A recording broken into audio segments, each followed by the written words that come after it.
Miigwech, Cole and Val, for opening us up today in a good way, helping us to bring a good heart and good mind to this important gathering and collective journey. Mino Gijeb Ani, I'm honored to welcome you on behalf of Sisters in Spirit and No Hammer, who have joined together to bring us here today. Chris Noakes, Indigenous, Nipissing First Nations in Dunjaba, Ashagi Doram, and Hamilton Endow. Good evening. I am honored to be moderating today's discussion. It is a part of a speaker series called Creating a Community Response to Hate. Today, we are sharing an Indigenous perspective with strengthening circles, reclaiming power and place, taking action on missing and murdered Indigenous women, girls, trans, and Two-Spirit people. For the first time in a long time, with an abundance of caution, of course, we have a live audience.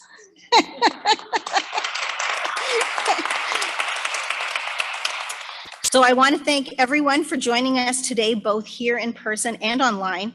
And we are very grateful for Theatre Aquarius here in downtown Hamilton for providing us this beautiful space and all of the support and time it took to make this gathering possible.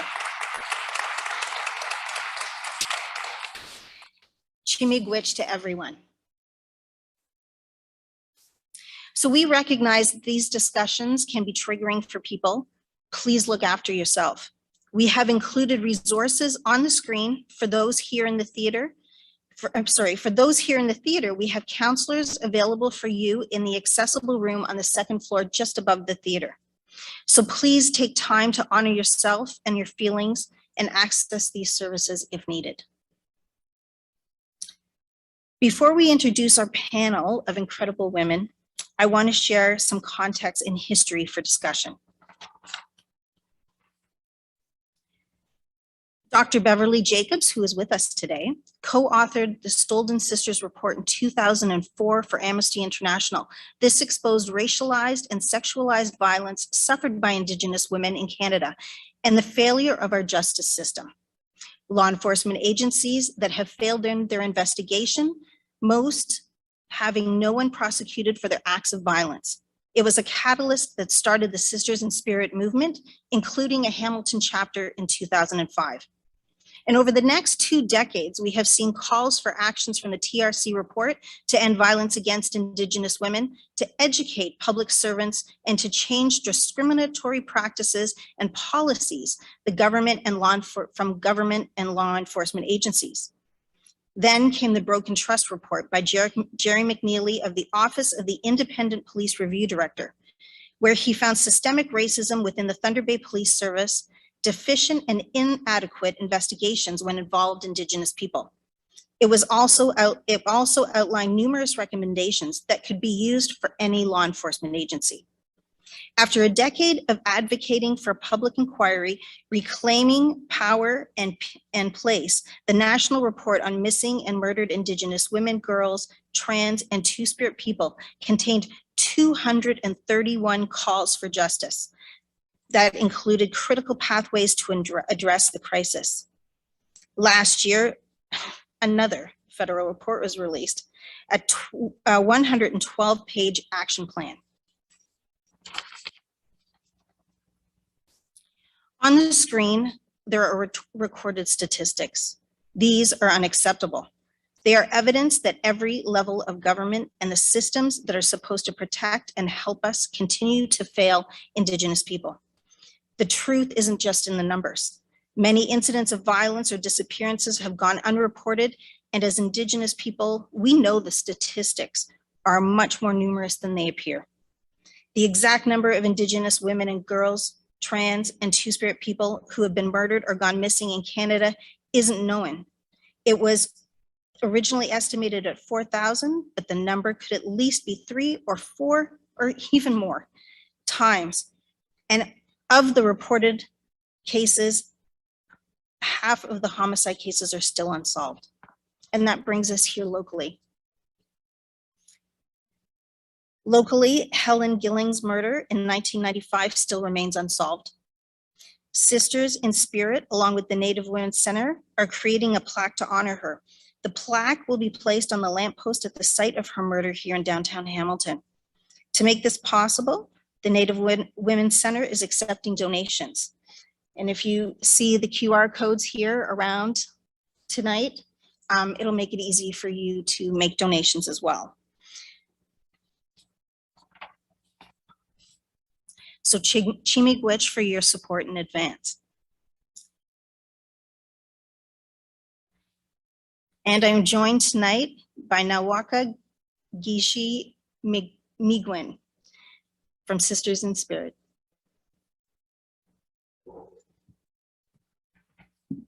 Bonjour, Anishna, Nawaka Gishi Migwan Dishnakash. That is my Indigenous name. My cowboy name is Lyndon George.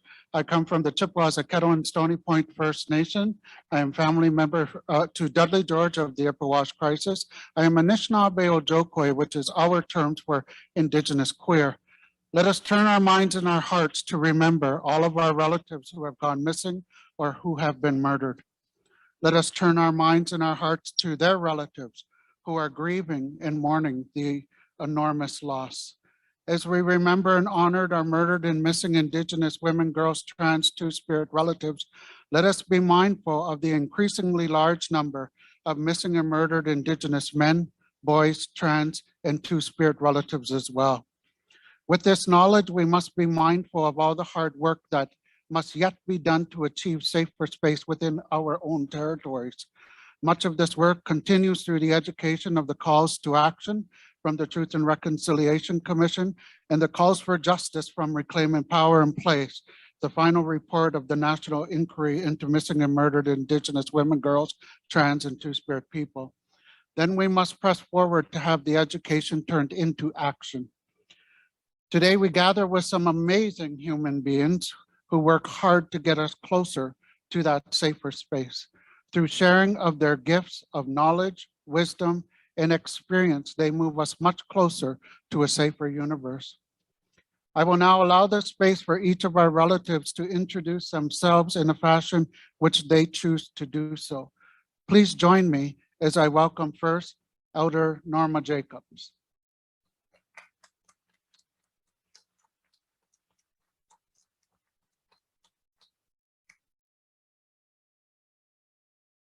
Don't have to break out in karaoke. I want to. Now it's scano swagwego nataho is why guy who want count gaso we knew once again did wagino gaya nantahioni ni gaya shout that gayo kono ni gaya wenzo that That's beautiful. Thank you.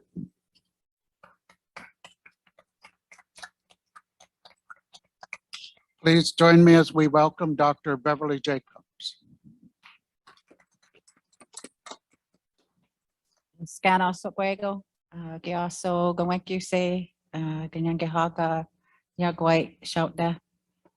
Greetings of peace to all of you. I told you my Mohawk Bear Clan name, which is Gawekuse, and it means she's visiting. And I'm from Six Nations, Grand River Territory. And please join me as we welcome Rebecca Hammond. Bonjour, Annie Sego. I'm Rebecca Hammond. I'm a Indigenous woman and a proud member of the Hamilton Urban Indigenous community. And I also have the privilege of working with Indigenous communities and families across the province in my role with Legal Aid Ontario as the lead of the Aboriginal Justice Strategy. So thank you. And I have to say, I'm very humbled to be sharing space with the women on the stage tonight. So thank you for allowing me to be here.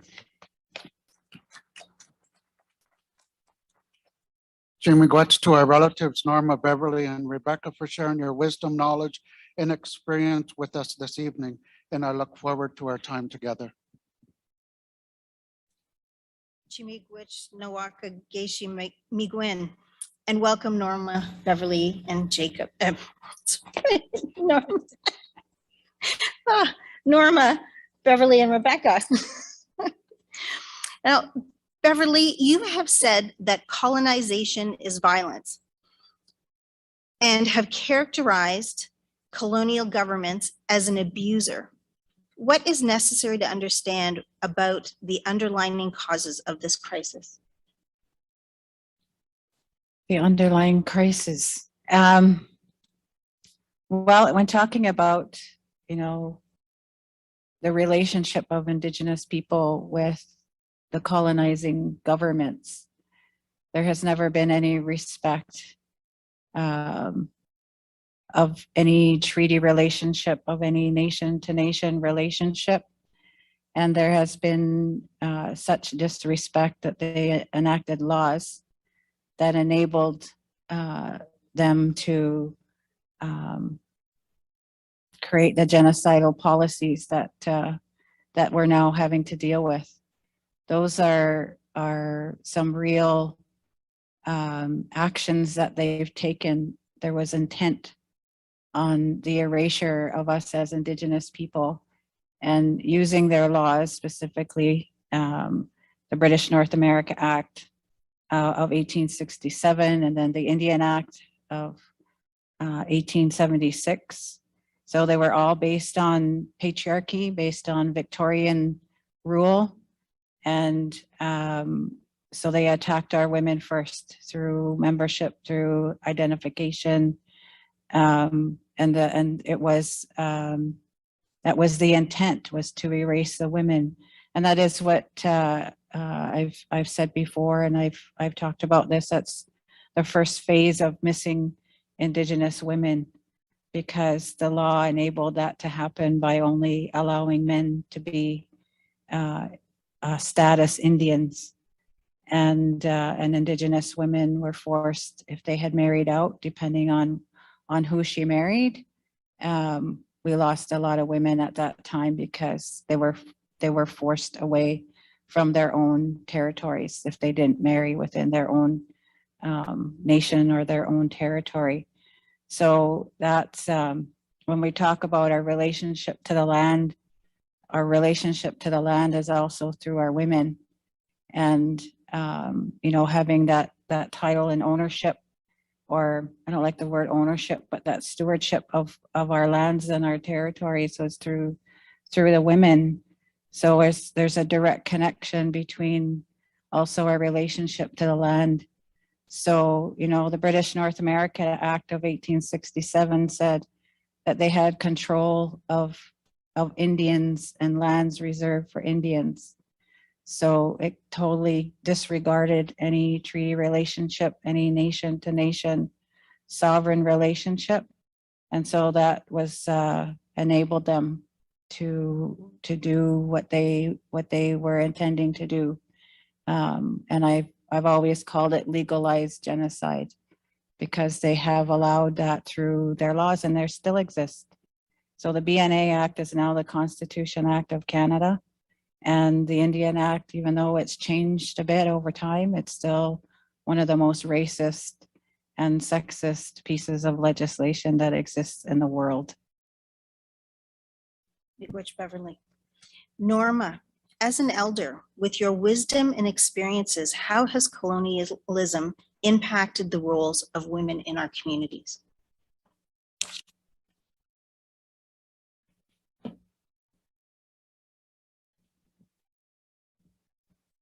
I want to say something before I answer that question is, to the audience, and because we hear a lot of things, and I want you to know that in our minds from a long time ago, we've been taught many things, how to think and how to feel, so when we hear something new, our mind struggles with it. And it's hard to sort out, because we've been trained over so many years to only think one way. And so I'm just reminding you that anything that you hear tonight or at any moment, like wherever you are, wherever you travel, that there are things that you hear and, your mind struggles with that, but that's okay. Because you have to follow that journey in your own mind to what makes sense. And, because we have this training, that it's hard to untangle the knots that have framed in our bodies and in our minds, to think about different subjects, different areas that we're involved in every day. And so I just want to, to make that comment that, you might hear something here tonight that you don't agree with, and but just to,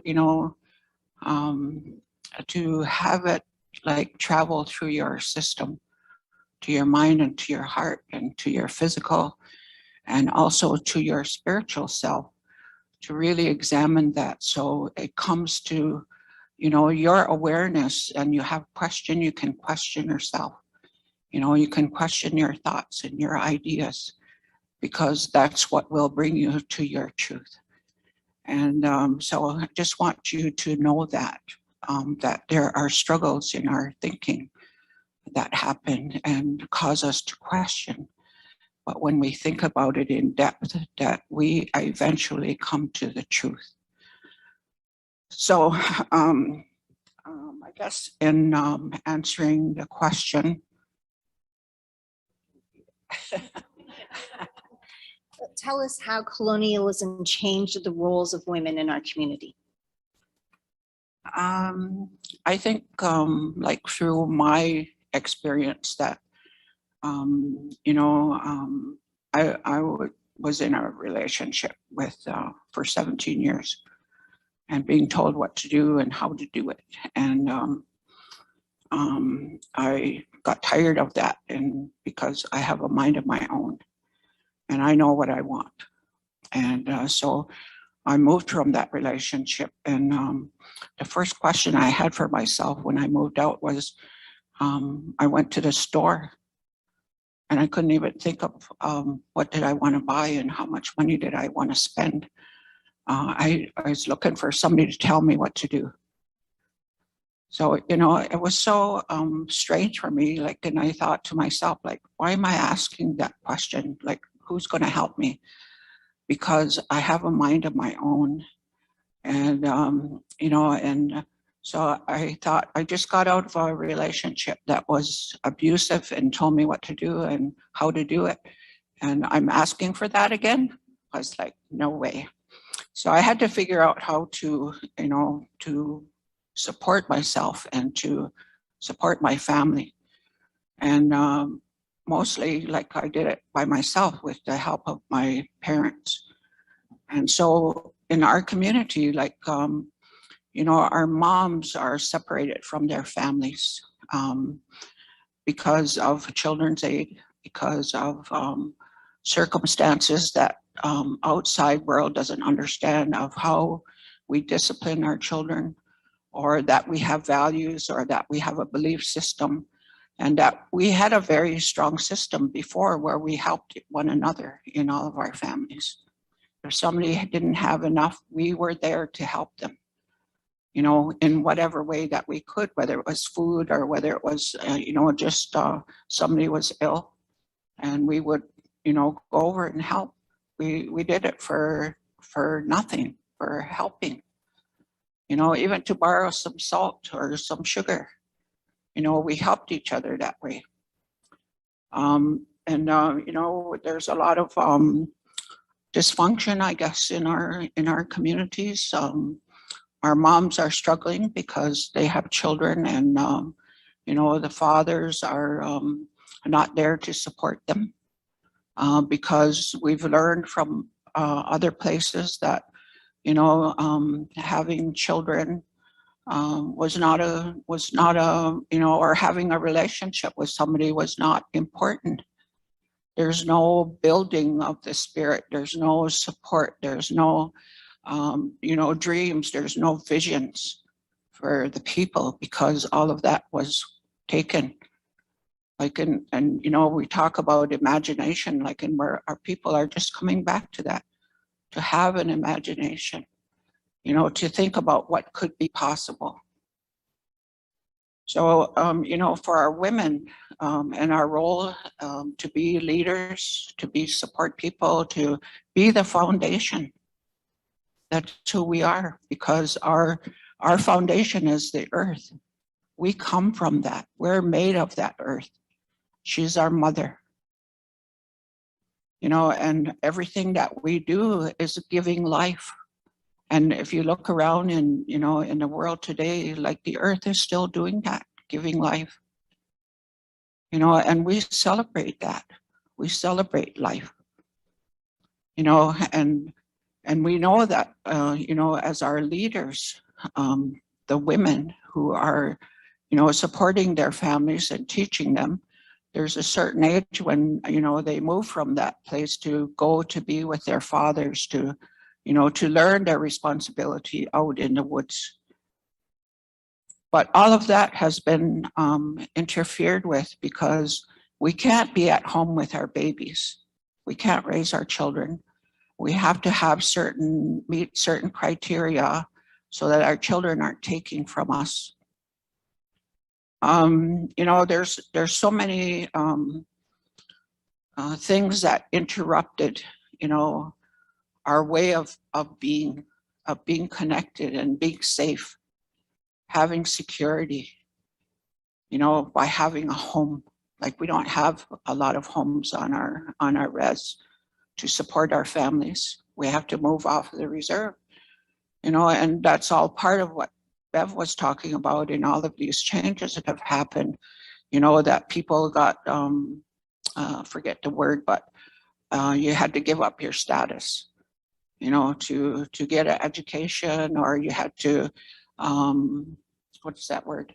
To enfranchisement, to, you know, you had to be enfranchised in order to get help. And that moved you off the reserve, you know, and so you lost your identity, you lost your connection to your language, and, you know, so many other things that make us who we are. Like, when I describe myself as Gaihuanko, that's my Indigenous name. And it means holding the canoe. And it's not just about holding the canoe, but it's about all of those ancestors behind me that carried that same name. Like, I'm here to represent all of those women because they taught me something, and people thought that I deserved this name to carry. Not just here, but to carry it forward. So somebody after I'm gone is going to carry that name. And I pay a lot of respect to my name because I want to represent those women.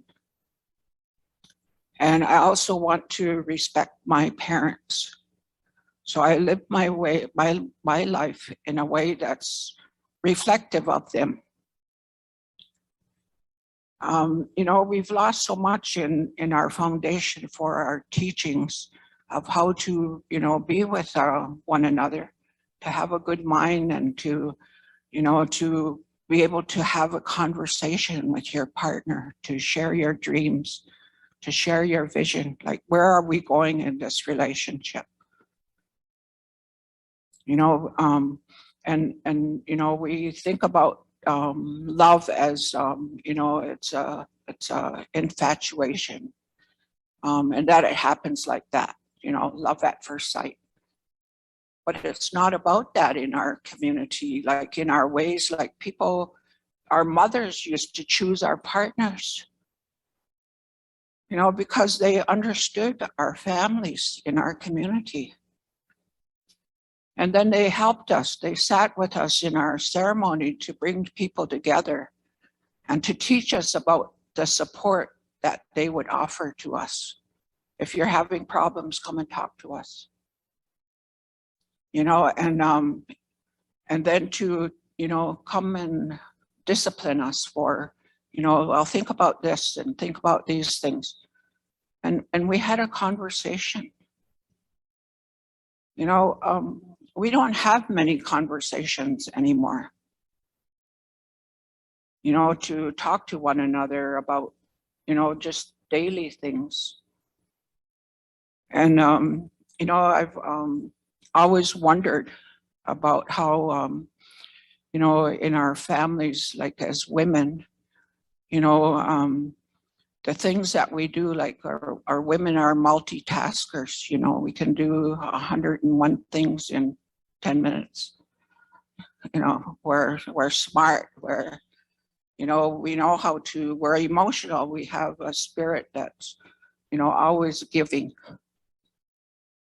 We've lived that life and we know what's needed, you know, in our families. And, you know, all of those things about, you know, even raising our children, if we were sick, like our sisters would come and help us, or our aunties, or our cousins, you know, somebody was always there. But, you know, through colonization, we've been put into silos, you know, and you're this family and that family, and, you know, we don't have a connection because we can't have a conversation. We're led into different areas in our life. You know, you got to go to work. And who looks after your kids like a daycare? You know, they have no relationship.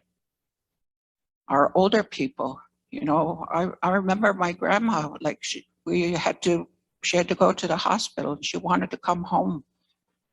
You know, we had nowhere for her to be because we're taught that we don't know what we're doing. We don't know about medicine. We don't know about healing. We've been taught all of that. They're the experts out there, you know, and they're supposed to be teaching us. That's what colonization did to us. So we depend on other people to take care of our old ones. And those old people are the ones who have the knowledge to discipline us as parents, as grandchildren, you know, and right down to the great-grandchildren.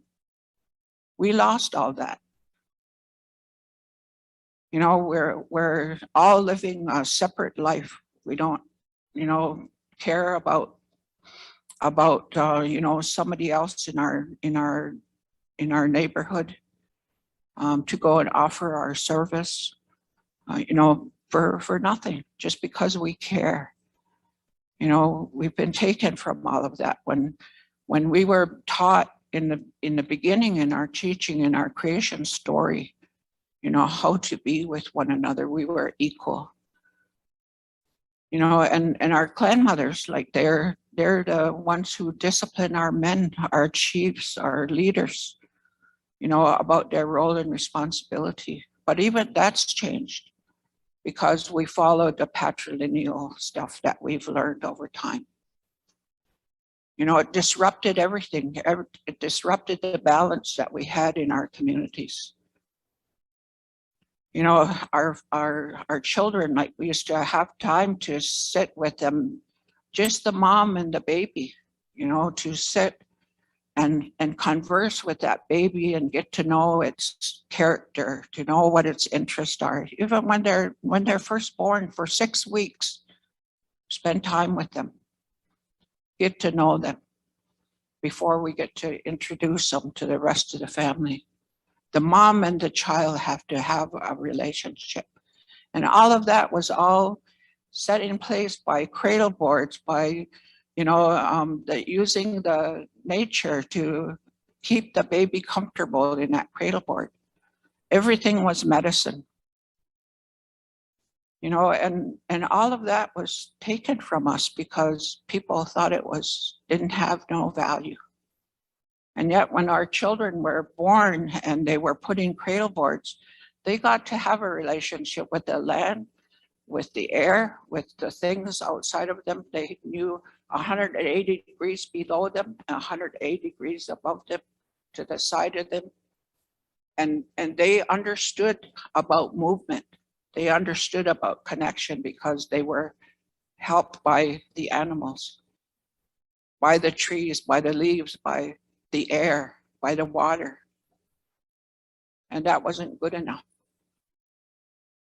You know, so our children miss out on all of that, you know, to be carried in a cradle board, to be nurtured and shared with that medicine from the trees, from the animals of the buckskin that wrapped our babies, from the moss that came from the wetlands to line those cradle boards.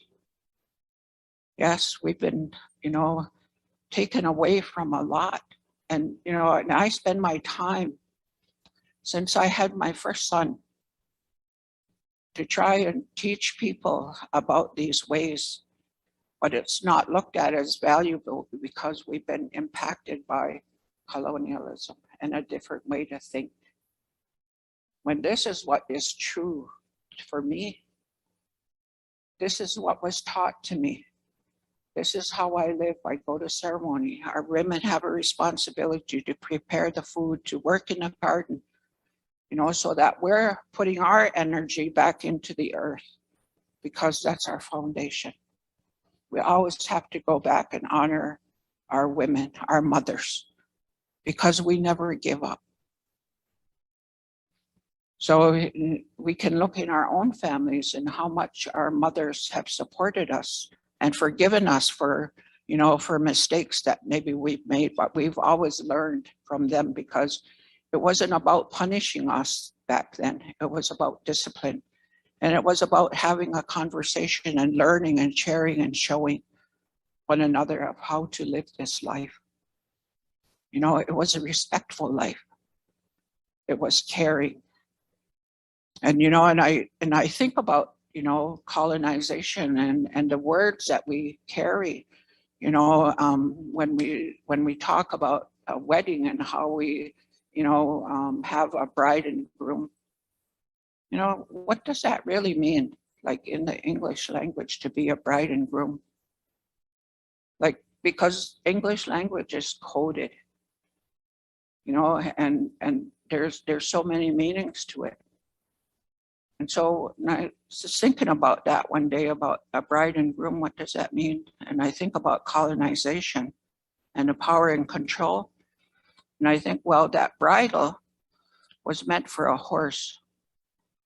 And that bridle is put into the mouth of that woman when they get married because she's the bride. And the groomer is the one who takes care of that woman. So he has control of how pretty that pony looks.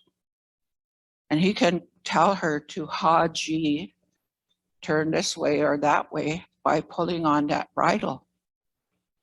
So why would I want to be a bride?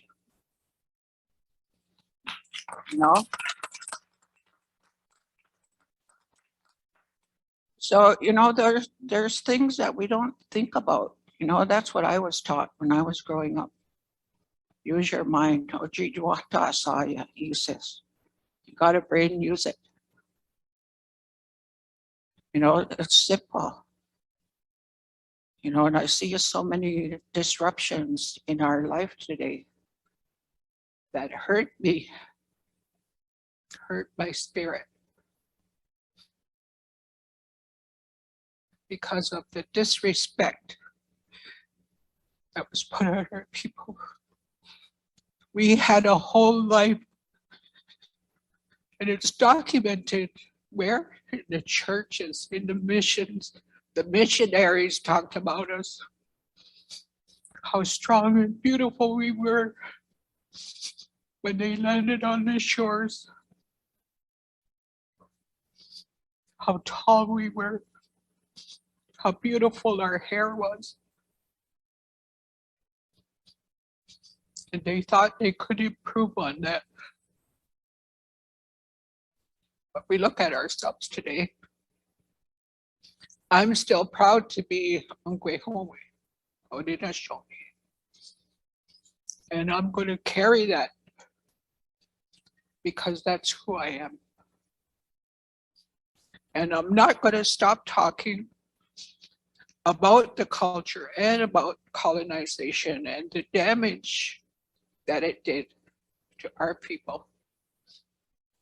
I am totally appalled at how someone could come and knock on my door and invite them in and they want to take over. That's ridiculous. And it's disrespectful to step into a place that you've come to visit and change who we are because they didn't like it. They didn't think it was good. They didn't like it because we had women who were in power, and not even in power, but in relationship with land and responsibility. So when we think about, our communities and our women, like that's been my whole life, is to empower people to come back to who we are. Listen to our stories. Listen to our ceremonies. Come to ceremony. Because in there we talk about those kinds of things about history and how they impacted our life. And we resolve those and we talk about those things. This is what we talked about today. Talk about the food that we eat. Like that was meant for us to empower our minds so that we would be always operating at our fullest potential. We're honoring, those foods, those elements that come to nurture us. I see families every day struggling. We want housing for them. We want them to have a decent income. We want them to be thriving, and we're going to get there. I know because I've experienced that, and I think I'm a thriver. I've been through a lot of things in my time. We've had disrespect. My granddaughter was murdered because she was pregnant, and she was, because somebody wanted to be a star. Like we're not taught about those things of being in competition. Like there's so many things that I can, bring in because we've been affected in so many ways. Taken just, even our games, that, colonization just can say, oh, this is a Canadian game when it's not. They haven't even asked us for permission to have lacrosse as a national game. That's our game, but they change everything. They want to own everything. It comes from the doctrine of discovery. Ownership, power and control. We are not taught to be that way.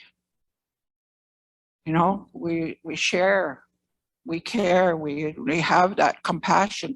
Like we're willing to teach. We're willing to share, those circumstances that have happened in our lifetime. How do we see it? And that's what I think was missing when the ships met. The big ship in our canoe there was no conversation. There was no clarity in explaining things as we met and counseled together. Because the whole plan was to see the beauty of this country and to own it. I don't know how that can happen, because it's a gift. It's a gift that was through spiritual circumstances arrived here. Everything that we have was in abundance and free, natural. We just had to go out and harvest it, build a relationship with the environment. So it's, when she just says to talk about the effects of women, like it's not, I can't just talk about women because it's affecting everything, because we're coming from the foundation and looking at all of the disruptions that have happened. It affects my children, my grandchildren, it affects my environment, it affects my language, it affects my ceremonies, it affects the air, it affects everything in creation. How can we stand by and see it fall apart, when it's our mother? Like I see everything as having life. you know, and they come to celebrate with us, you know, those elements, to be a part of our life and to encourage us to move forward. Like that's how I learn. I learn by having a conversation with the animals and with the plants, you know, with the water. I go and have, you know, go in the morning and go for a walk, talk to the water. And they answer me. I listen to the plants when they're growing. They tell me, you know, what's ready. I know it's real.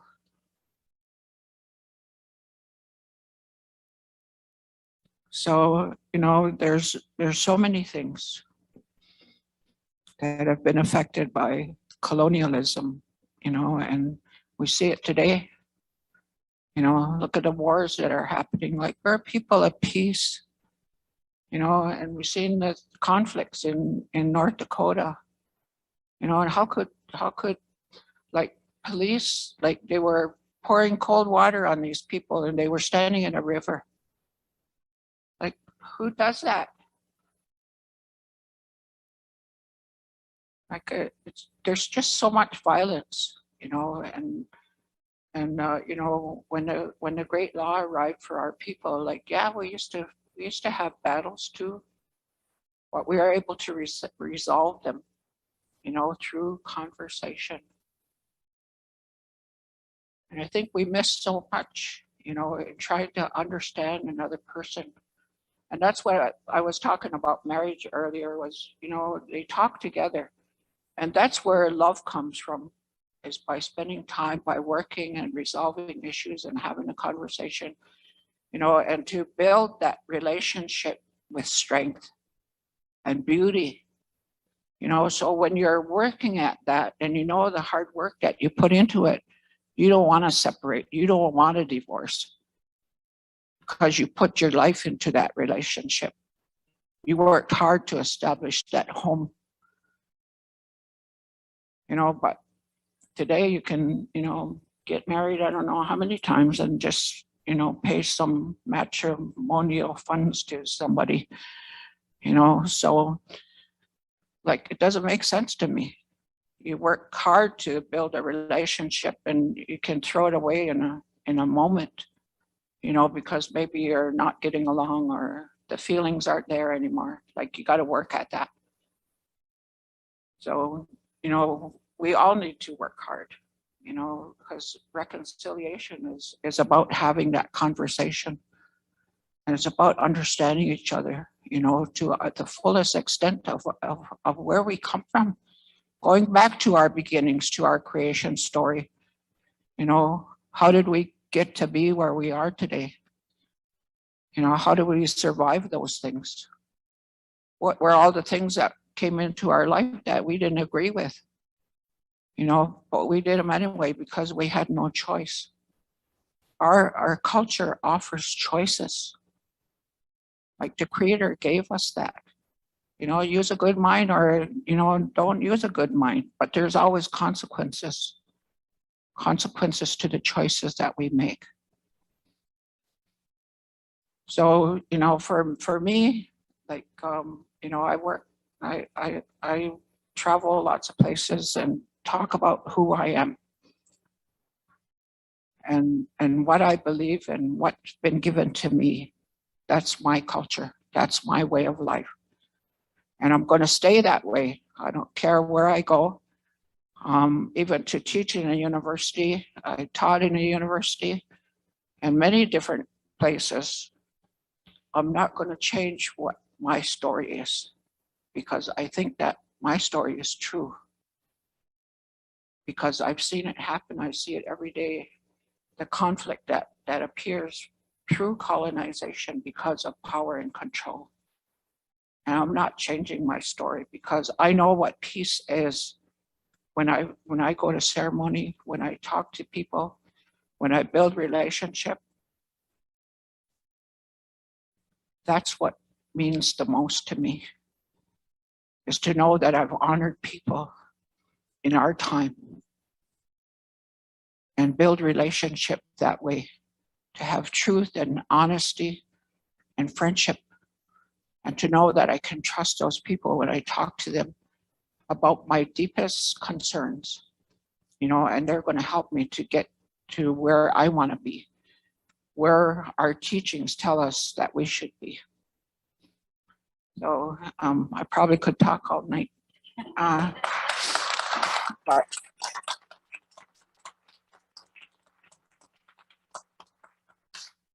tired now, and I mean, not tired from tonight, but I'm tired like from all the work that I've done, because it seems that I'm working alone, like in trying to reestablish the culture and the value and the belief that comes with it, and to make our people stand strong in who they are.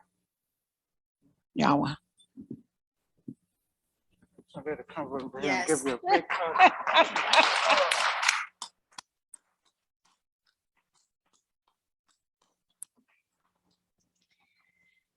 I miss my kukum right now. Our national inquiry set out a path for all sectors of society. We have 8 slides on 8 calls on 2 slides. And if I could get our guest to pick one of the calls, there were 231 calls for justice that states Canada's past and current colonial policies, actions, and inactions towards Indigenous people is genocide. And the Chief Commissioner, Marion Buller, said that an absolute paradigm shift is required to dismantle colonialism in Canadian society. So if I could ask each one of you, Rebecca, starting first, to tell me which one of those calls speaks to you.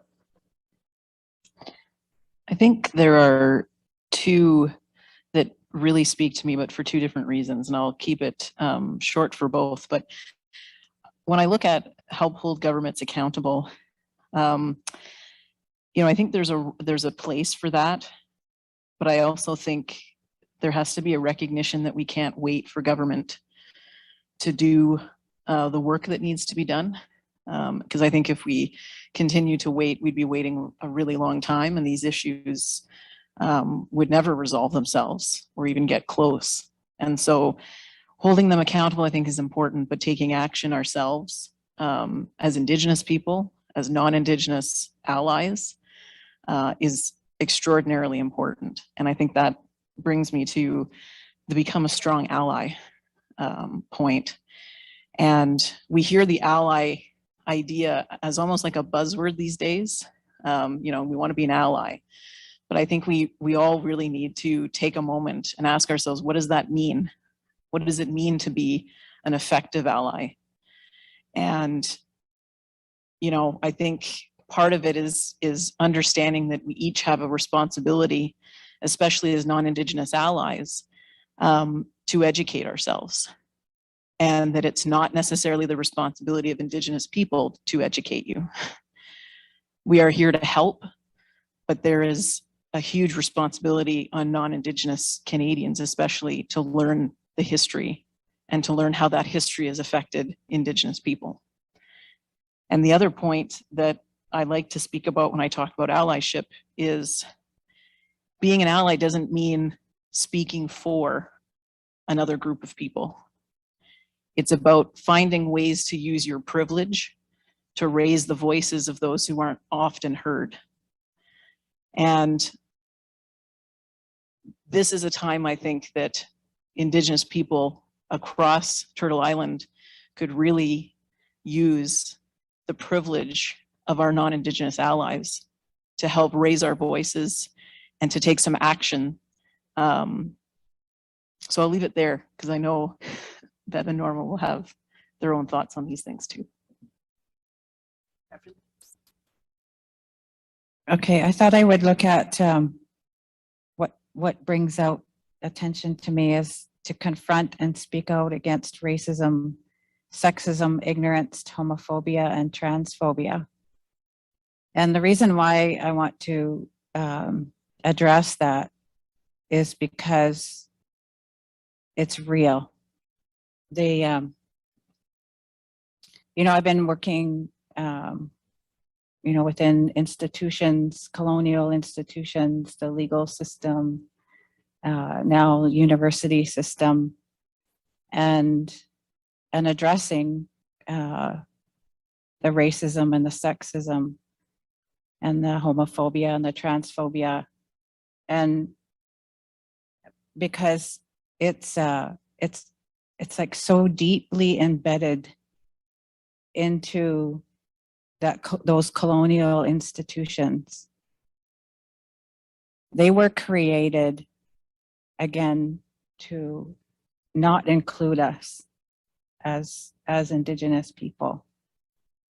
So talking about education, for example, so now in the role that I'm playing now is basically educating even institutionally, even professors and leaders in the institution about who Indigenous people are, because they were never taught.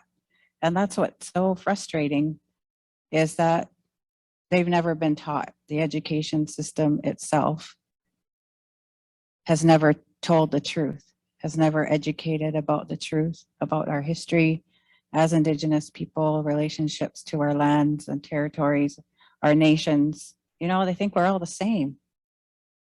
They think that when we say Indigenous people or First Nations people, that we're all the same. And it's like, hello. And I remember a friend of mine who said, you know, if we were to look at the truth, that let's say all of the PhDs that had learned there without knowing who Indigenous people are, that they should actually be taken away from them because they haven't learned the truth. And because our PhDs are Norma, our knowledge holders, our knowledge keepers. That's what I've been taught. We have the same dad, so I have to say that. We're dads are brothers. So we've been raised with that kind of knowledge. And I've heard the same thing. Use your mind, think about what you're doing. And so it was, you know, I say that all the time, like think critically, think about what you're learning. Like, does that sound right? Does that feel right? And the violence that comes with racism, the violence that comes with sexism, the violence that comes with transphobia and homophobia, and it's violence against people. So I want to acknowledge actually what's actually occurring, you know, as I speak about all of these issues in a non-Indigenous institution, in society, when the racism exists and the targets is real. And so I've been targeted for speaking out. It happened while I was president of the Native Women's Association of Canada, and it's happening right now. So I asked my friends to come. I think you probably noticed that I had asked them to come to help me, to protect me. So our men are standing up to protect. And it's the Red Rum Motorcycle Club, and they're recognizing their role with missing and murdered Indigenous women and girls and standing up to protect us. That's what we need. You know, so I think it's really important to recognize, you know, for us to do this kind of work and to stand up and to say what needs to be said. Some people really hate it. It's real. Because they don't want to address it. They don't want to deal with the changes that need to happen. They don't want to become educated. So that's the importance of, you know, speaking out, confront it, learn it, understand it.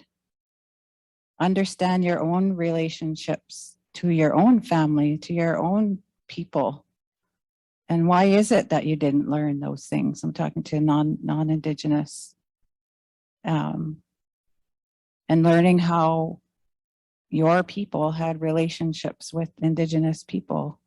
It's like I always say, you know, you're sitting on Indigenous territories wherever your home is. Do you know whose territory that you're living on? Do you know how privileged that you are to be able to have that home on Indigenous territory that's been stolen? Do you understand it from that perspective? So there's, you know, that having that kind of understanding and knowledge and that respect that is there. So when I hear, so I have a lot of really powerful, amazing, smart, non-Indigenous women that I work with. And when they say, you know, I know my history, I know what my people did to your people, and I'm sorry that we did that, but I also know how privileged I've been to have a system that has protected me. We have our systems that protect us, and it's within our own communities, but it's not respected by the non-Indigenous systems. So that's what we're trying, you know, we're always trying to establish those relationships as Indigenous people. We've never forgotten that. We've never forgotten our relationships to our lands and our territories and our responsibilities. And so it has been double duty for us that's working in the institutions to educate, and then to educate within the non-Indigenous ways. I just did a presentation earlier today on what's called two-eyed seeing, right? Where we have to think from our indigenous eyes, and then learning from what we've been taught with non-Indigenous colonial world and how to make things better. And so for me, there's been many things that have happened in dealing with racism and sexism and the violence that comes from that, and standing up and having a voice. But I never had a voice at one time. I was like, I would never come up here. It was scary when I, you know, first, and it was when I started law school, and it was like learning about law that was used as a tool to try to erase us as a people. So you can imagine the struggle that I had to stay there to learn that. And then having a law student sit beside me who hated me because of who I am. So what would I do when I started to learn to stand up for myself? Is I would go and sit with them. I'd go sit right beside them and I'd say, you don't even know me. Do you know who I am? Do you know about Haudenosaunee people? Do you know about where you come from? Do you know your own history? And, you know, then it became a conversation, and that's, you know, what Norma is saying, it became a conversation, because then they would have to. They would have to, because it was part of our practice in law school, right? To sit, we'd have to learn about adversarialness and learning about how to work with each other, even though we might not think or have the same arguments, right? So it's a skill that I've learned, and skills that I've learned from living through violence and abusive relationships. You know, that I've learned that skill to be able to stand up and have a voice. And women, you know, knowledge holders and those who stood up before me that have had a voice, and they taught me how to have a voice. So I'm asking everybody to take that and have a voice, stand up, confront it, speak out. Now,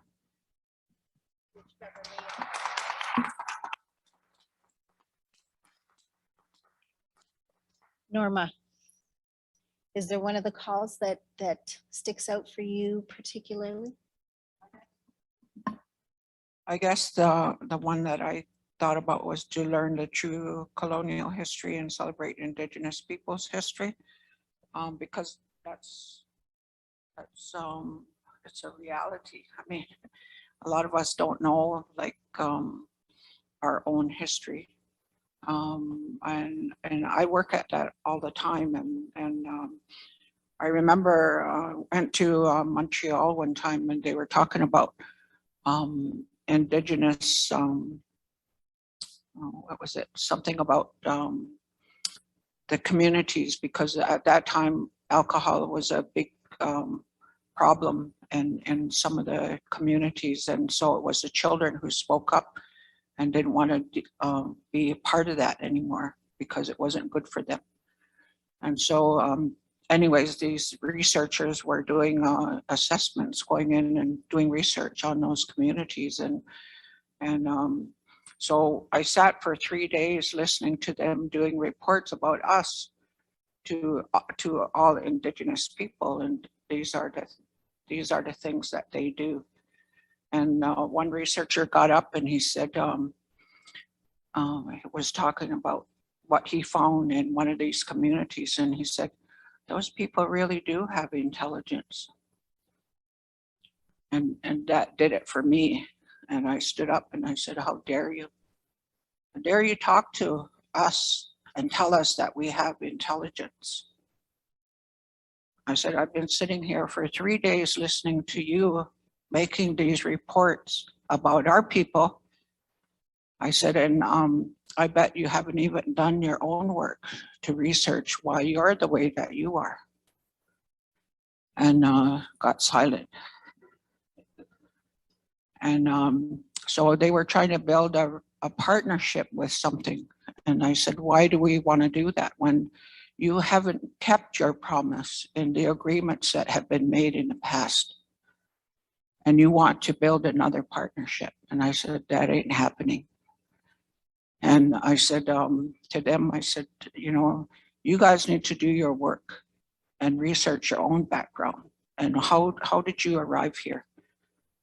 And so they didn't say anything. And I walked out of there because all of our Indigenous people stood up and they applauded for me because I spoke up. And so when I got down to the bottom of the audience there, and these researchers came over to me and they said, you're right. We haven't done any of that work because we've been taught to look outside of ourselves, to look at people out there and to label them and to judge them and say, you know, what we found in those communities, that, you know, they don't know anything, they're savages. And then he says, but we know that they know more than, you know, what they've learned, because it was the children. And that's the way that we've been taught, is that our children come to teach us about what it's like in the sky world for peace. They come with that message. Every time a child is born, they come to remind us, where's that peace in your life? You know, where's that harmony? Where's that laughter? Where's that love?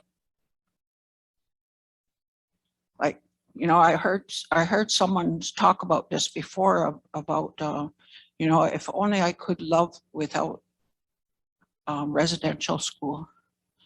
If only I could love my children, you know, without colonization. Like, you know, I grew up in a family that, you know, never expressed how much they cared for us. But I felt it because they gave us a home. They gave us food. They gave us shelter. And they provided for us our needs. And my dad and my mom, we worked hard to provide that for us. But I never ever heard them say, I love you. Or I never heard them say, you're important to me. And, you know, it brought all that forward. So I think about in our community, you know, when we lost our language, we lost that connection. And, you know, and that's really important to who we are as a people, is to have that language. because that's the connection to the land, to our identity, to our responsibility, and to our roles in our community, in our way of life. So, you know, my grandson, he's always telling me, he said, Grandma, I love you. He said, you're so awesome, you know, and I look at him because I can't accept it. I still have a hard time for someone to say that they love me. So it's all of those shame things that have come about from colonization, you know, and I'm working at it. I'm working at it to try to respond to him in a good way, you know, and to show him and to tell him that I love him. And it's hard. It's really hard. But it's a constant thing for me because I want them to know. I want them to know how valuable that they are to me and my community. I care for all those people because they're a part of me. They're part of our beginnings. So for me, that's what I'm going to continue to do, is to work at, you know, owning who I am and bringing about, you know, those teachings and that caring for my family. I think I'm doing a good job because I have I've raised my grandkids, 4 of my grandkids, and they know everything about going to tap trees. They know about hunting. They know about fishing. I told my grandson, I said, I think you could be a doctor because you know how to dissect that animal and those fish. Grandma, he said, I don't want to be a doctor. I just want to be a hunter. I just want to supply food for our family. I think that's pretty darn good. That one.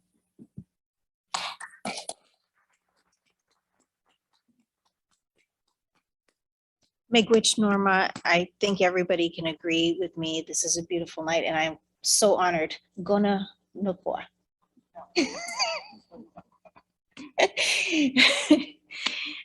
You know, it's completely honored to be up here sharing this space with you and everybody that's come here tonight. And sort of some parting words or parting thoughts tonight. I know we didn't get to touch on all our topics, and I know we talked previously, maybe Rebecca, about, you know, our Indigenous peoples locally here in Hamilton, our Indigenous peoples courts, and the child welfare system that is being developed now for the Indigenous community. Is there any parting thoughts maybe that you would have? And I know it's a big topic for a parting thought. I'll say, you know, it's very difficult to be part of a segment of the population that seems disposable at times. And that feeling comes from everything that, you know, Norma and Bev were talking about today, was those colonial policies, the way we're spoken about, the stereotypes that are out there. And that was probably one of the most difficult things that I struggled with, was that feeling of, does my nation, does my country, not my nation, does my country care about me? And at the end of the day, in a lot of ways, I have to say no by their actions and their inaction. And one thing that I found that has really helped me was finding my voice, like Bev was talking about. And the more I talk and the more I learn and the more I surround myself with, you know, knowledgeable and inspirational people like the people on the stage tonight, I feel stronger. And I feel as though reclaiming my power and my place there's one more step towards that. And as I found my voice, I started launching myself into as much community work as I possibly could. Because to me, that I'm Indigenous, and as Lyndon often says, I was born Indigenous and I'm going to die Indigenous. The lawyer, I will retire from lawyering one day. I won't retire from being Indigenous. And that's my family. And these are the people that I need to do everything I can to protect and to strengthen. And so, you know, there's a lot of good work happening in Hamilton, including the Sisters in Spirit Action Committee that I'm proud to be a member of. And we do a lot of education and partnerships like we have tonight with No Hate in the Hammer. We also do vigils to honor our lost sisters, specifically on October 4th and February 14th, which are days of action. And so I encourage anyone who's interested in that. We do have a Facebook page, so check us out. We are a group of Indigenous and non-Indigenous allies that work together. So if you are looking for some action to do, this might be some place to start. And of course, I'm a lawyer and I work in a system that was built in a way to destroy Indigenous people. And there's no turning away from that. The colonial legal system is not a good one for Indigenous people. And so the more that I can push and prod that system and the players in that system to change, the stronger I feel. And so we've been doing a lot of work in Hamilton to try to develop a Indigenous Peoples Court, and also talking about how do we as an Indigenous community, an urban Indigenous community, take care of our own children? And what are the steps that we need to take as a community? Leave the system aside, leave the politicians aside. What do we need to do to put a system in place that works for us? And so I'm sure there's going to be a lot more talk about that in the coming months, but we're on a good path, I think, in Hamilton. There's a lot of good work, and I never feel alone, which is one of the biggest things. Is there's always comfort in the community, and they are family, and they welcome all of us with open arms. So I'm grateful to that community, and I look forward to building my voice even more. And thank you. Okay.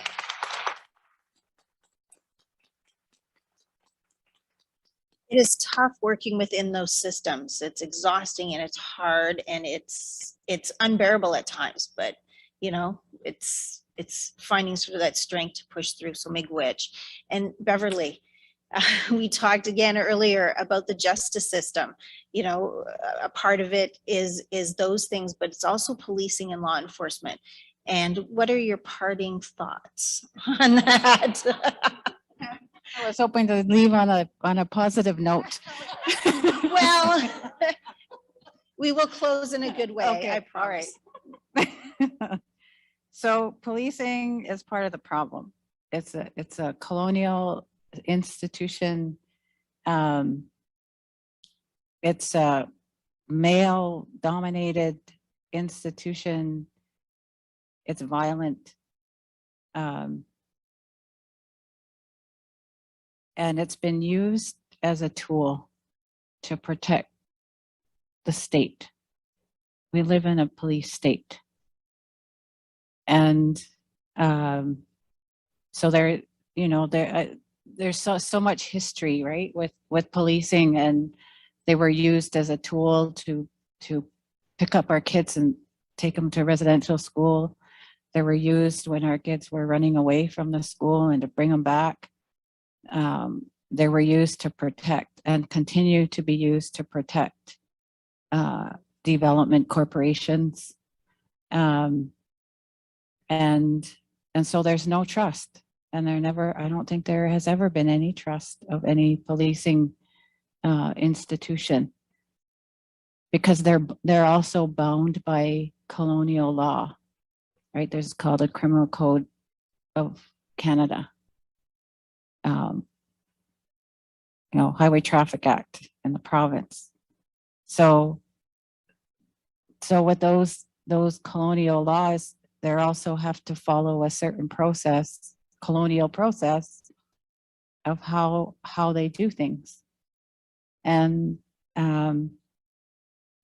So I remember in law school, and we had to learn criminal law and criminal process, criminal procedure. It's part of the mandatory curriculum.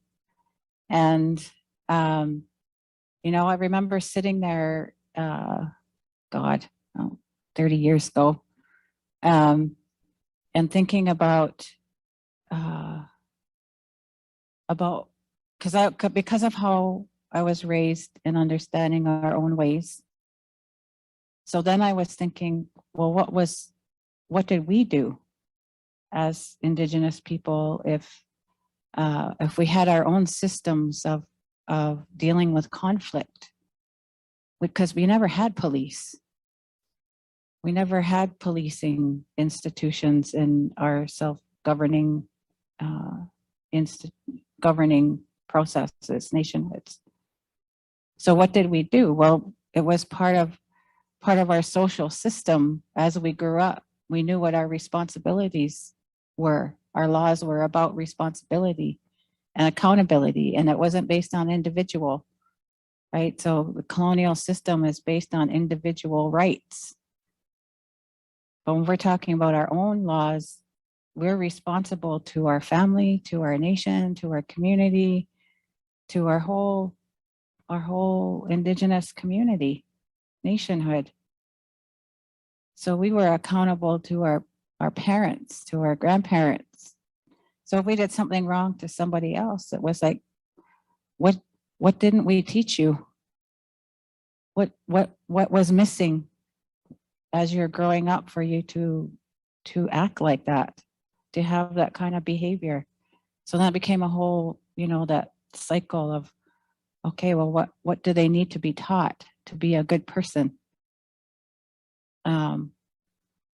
But that whole other system is, you know, it's violent, it's adversarial, it's a system that has never understood our ways. And so there's always conflict, and there will always be conflict until they figure out that they're violent. And the reason why I say that is because now I'm sitting as an Indigenous Human Rights Monitor for the Survivor Secretariat, right? The Mohawk Institute. And there is a joint police task force. So the OPP, Brantford Police, and the Six Nations Police. And I already know about the history, right, of all of them and the mistakes that they've made and the history that they have. And so then coming to work with them and monitor them and have to tell them that they have to do things different. So they have to get training, right? The training to think different. And it's so difficult for them to do. It's just like,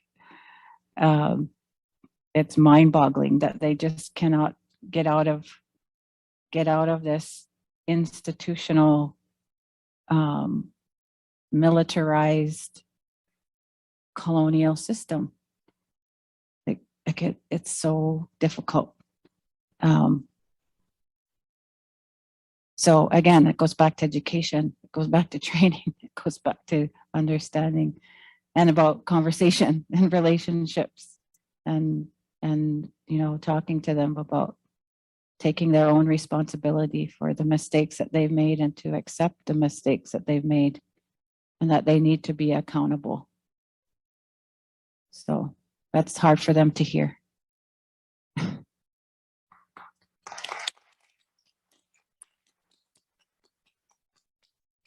Miigwech Beverly. Norma. I want to respond to all that. Absolutely. And you but and we talk about our systems, like and what we sort of need them to do. And urgency. It's been 2 decades. It's been millions and millions and millions of dollars on top of reports that could have been invested into the community, you know, and that comes from our politicians. that comes from our elected leaders that are supposed to represent us. So Norm. Yes, and everybody in it that includes us.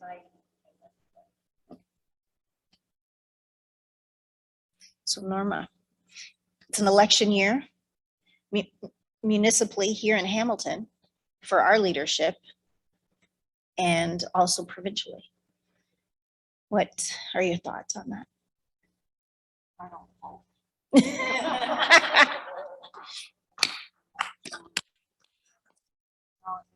our way, it's our clan mothers again that choose our leadership.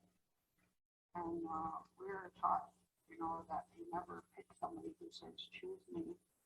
I can do this for you, and I can do that, and I can do this other thing. And you'll all be happy. But we don't trust people like that. Oh, sorry. Okay. All right. In our way, like the clan mothers or the mothers in our community choose the leaders. Like we don't vote. We choose by consensus. It's clan mothers of different clans that they have the leadership title. And so they choose who they want to be a leader. And we go through a big ceremony, lasts through a whole day. From the time we get up in the morning, daylight, the sun's coming over the horizon, we're in ceremony and collecting our people to talk about installing a leader. And all the clans are invited, all the nations are invited, our 6 nations. And they talk when they go through the call of chiefs in the past, our role of chiefs. And they name every one of them in the language and what their role was, what clan. And like at the end of the day, like it's a huge ceremony. Like it's so uplifting. It's so encouraging, and it's so tied to the land and responsibility and accountability. Like they couldn't go wrong because everybody has to agree that this is the leader that's going to be standing in this position, what they can do for our people. And we do a big feast. It's a collection of all of our nations, and it's all done, with respect, with ceremony, with, lots of talking, conversation, do you agree? And they go through all the nations, to find that consensus. So, it's accepted by all of the nations that this is going to be that leader in that place. And, and there's no question. And we have a place, if that leader doesn't follow through with his responsibility, gets 3 warnings. And then he can be replaced if he's not going to do his job. And he's taken away, removed from his title through ceremony. And they do it with a lot of respect. And they bring those things forward that he hasn't done. And, he's been warned by his clan mother and other leaders. And he's still not doing his job, so that they can take his horns away, his title. And we do it in ceremony and we do it respectfully, because they say if you take his horns off, his leadership title, that he could have some problems health-wise. He could lead to death because of his role in not respecting his clan mother or respecting the people he's representing. And so they do it with ceremony, and they take his title from him. And like everything is so done with such respect,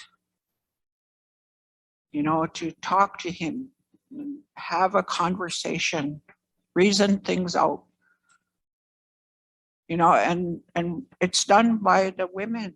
The women are the ones who pick that leader because they've watched those children being raised. Who's their family? You know, what were they taught? What's their lifestyle? We don't choose, we've been taught not to choose for somebody who says, I can do this, put their hand up, choose me, because we know that they're not going to do nothing for you. So I don't vote.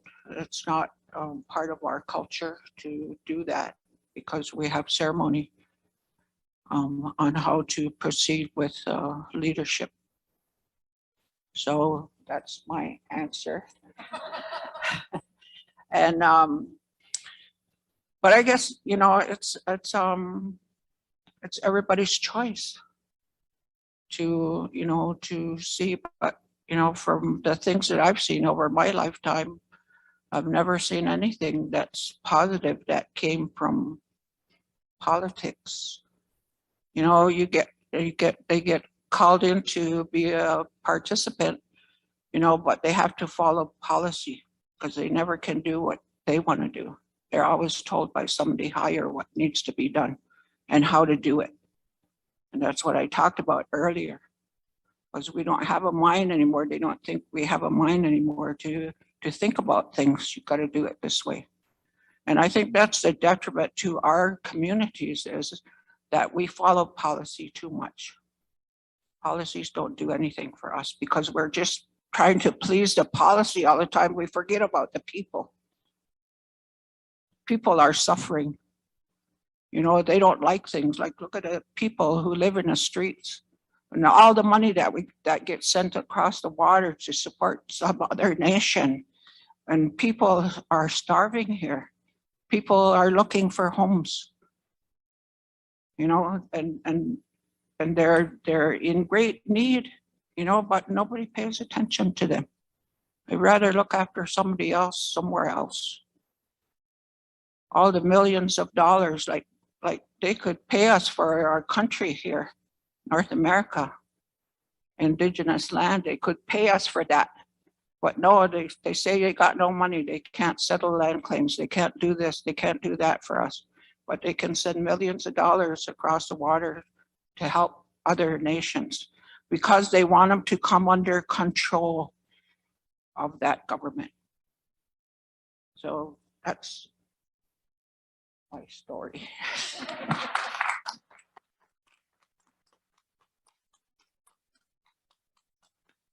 We need to open our eyes to a lot of things, you know. That's what the people, that's what our old people said.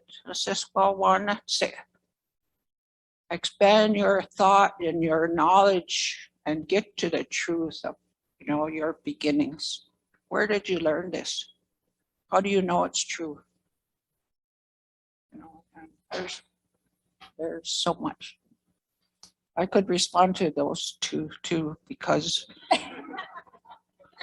There is so much. there is So much. Yeah.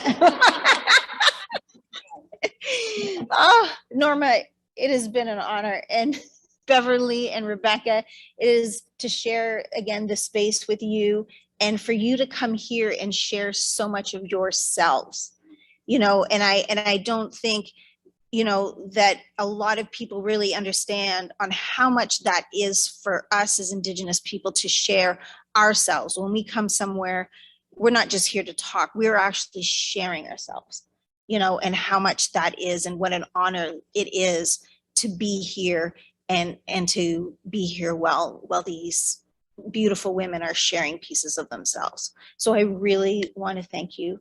Chimigwich Nguyen. It was a beautiful night.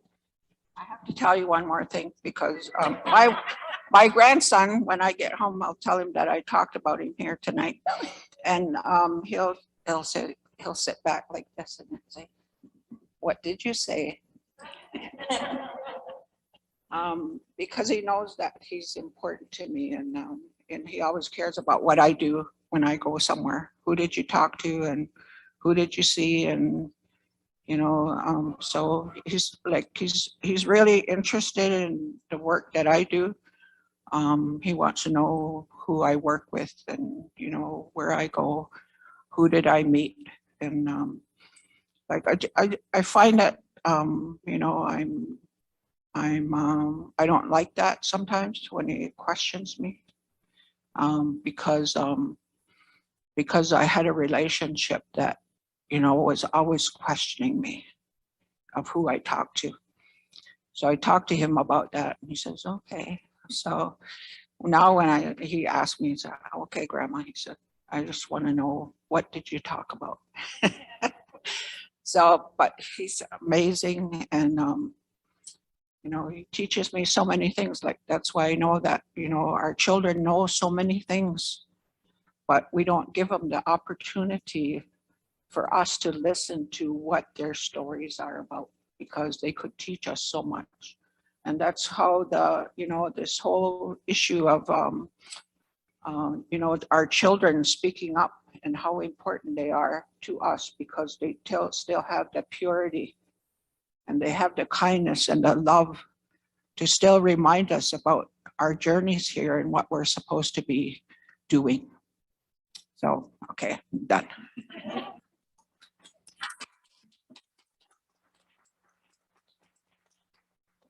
Miigwech, Norma, again, I also have to thank a few people.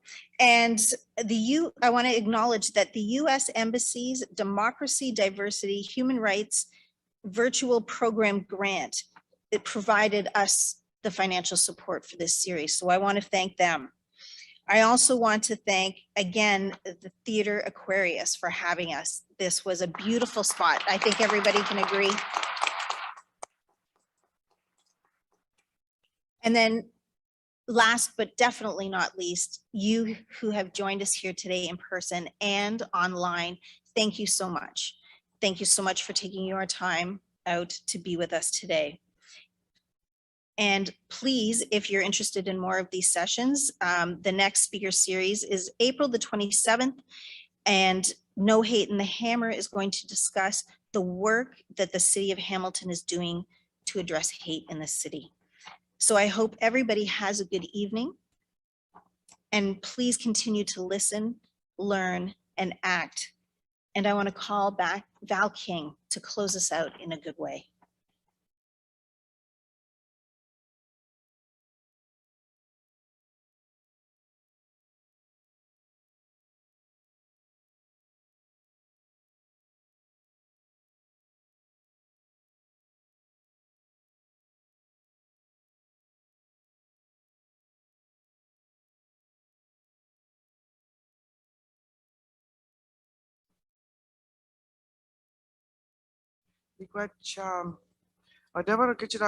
Adoram is my spirit name, which means she who speaks the truth, woman warrior leader.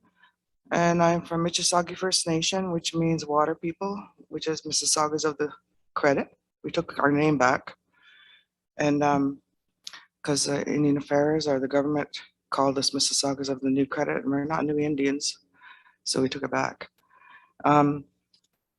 Miigwech, Rebecca, for your words, and Bev and Norma, and I can't remember your name. That's people. I've been doing some work with MMIWG and Not Two Spirit. And in my own community, we had a loss in 2014 when I was going to school at McMaster. So I started doing vigils and things like that. And last year, we lost a nephew, and the case is still going on. And the families, our families still dealing with that. So that first song I sang, what it said was, our ancestors and your ancestors, doesn't matter if you're Indigenous or not.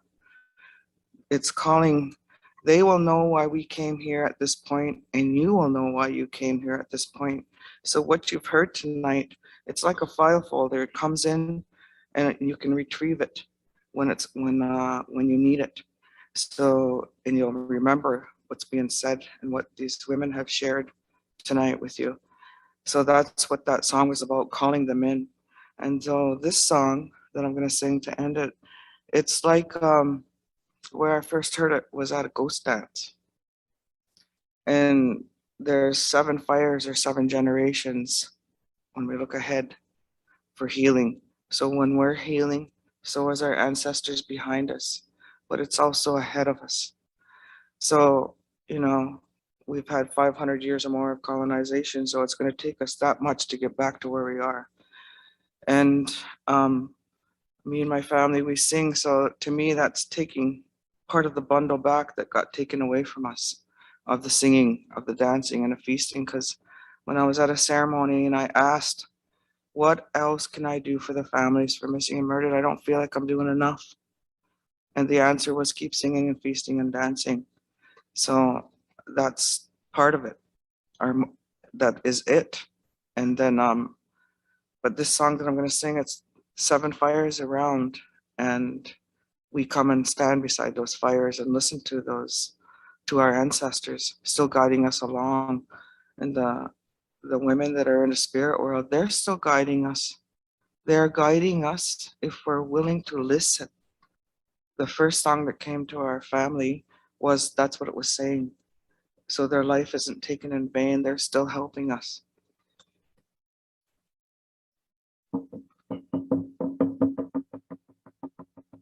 Hey, hey, ah, ah, hey, hey, ah,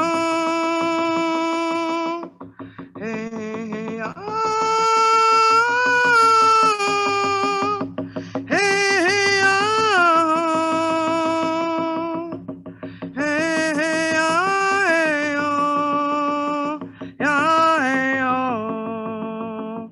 Hey, hey, ah, hey, hey, oh. Hey, ah, hey, ah, oh. Iko wena wena, ki wena we, oh, hey. Iko wena wena, ki wena we, oh, hey. Ki wena wena we, ki wena wena we, ki wena wena we, oh, ay, ah, oh, ay, ah, oh. Hey.